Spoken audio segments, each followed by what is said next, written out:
Hello everyone, this is AJEETHA from AIT University. Now let us discuss about Rotomac bank fraud. Rotomac bank fraud. So what is Rotomac? Rotomac is a global private limited company. Rotomac Private Limited was founded in 1999. The company's line of business includes manufacturing pen and mechanical pencils. So this company is owned by Vikram Kothari. The case relies on siphoning and diversion of funds. What is siphoning of funds? If any funds borrowed from banks are utilized for purposes unrelated to the operations of the borrower to the detriment of financial health of the entity or of the lender. What is diversion of funds?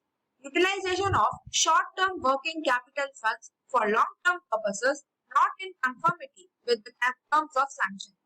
Deploying borrowed funds for purposes or activities or creation of assets other than those which the loan was sanctioned. So what is the issue? Rotomac Global Private Limited cheated a consortium of banks to the tune of rupees 36.95 billion, that is 3,695 crore, including interest by siphoning of loans sanctioned to the company for procurement of wheat and other goods for export. It now transpires that he used the loans not for his pen business but for importing wheat.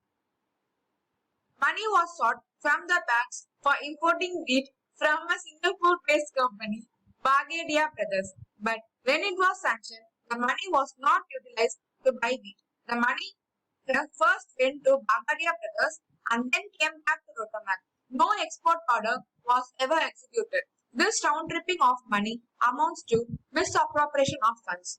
They have been accused of cheating as many as 7 nationalized banks and then bank called him a defaulter. Defaulter and willful defaulter. If a person doesn't repay principal and the interest, then bank call him a defaulter. Willful defaulter is a person who has the capacity to return, but still he hasn't returned. Vikram Kothari was called as willful defaulter, but after this, Kothari went to court and the High Court removed willful defaulter tag. These are the list of banks involved in the case. So how they cheated banks? The directors cheated the banks by diverting funds so raised in conspiracy with certain bank officials.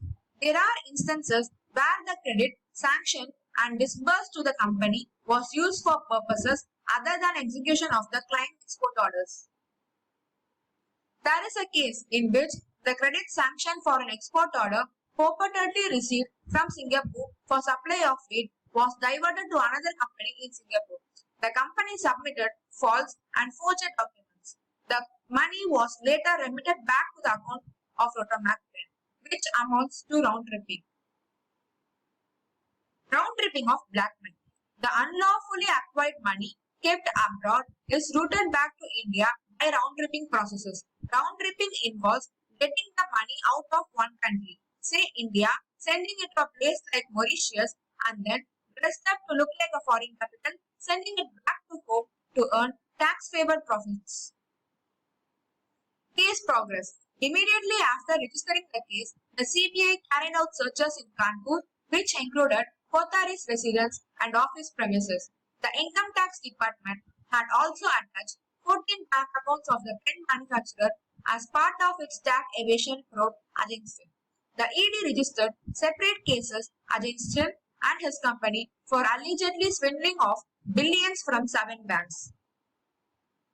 Summary. The total outstanding amount along with interest liabilities is rupees 3,695 crore. According to the sources, the credit was sanctioned and the loan disbursed to Kothari for importing wheat from a company in Singapore, but the amount was not utilized for the purpose. Instead, it was diverted to another company and the money was later remitted to Rotomac, which leads to misappropriation of funds. Criminal breach of trust and violation of FEMA, Foreign Exchange Management Act guideline. The CBI has filed a case against Vikram, his wife, his son, and few bank officials and arrested Vikram Kothari and his son Rahul Kothari. ED has charged criminal charges against Vikram and Rotomac. To prevent him and his family fleeing away from India, all posts and airports have been told not to let him go. He used to make bogus import-export documents for taking loans and bank officials didn't even look at it. My opinion, the need for strengthening our corporate governance by infusing greater professionalism, transparency, and accountability in PSBs has been routinely reiterated. PSB, Public Sector Bank, are those banks where government have more than 50% of its rights. Any improvement in the functioning of PSBs cannot undertaken without empowering bank management. Thank you, and these are my references used.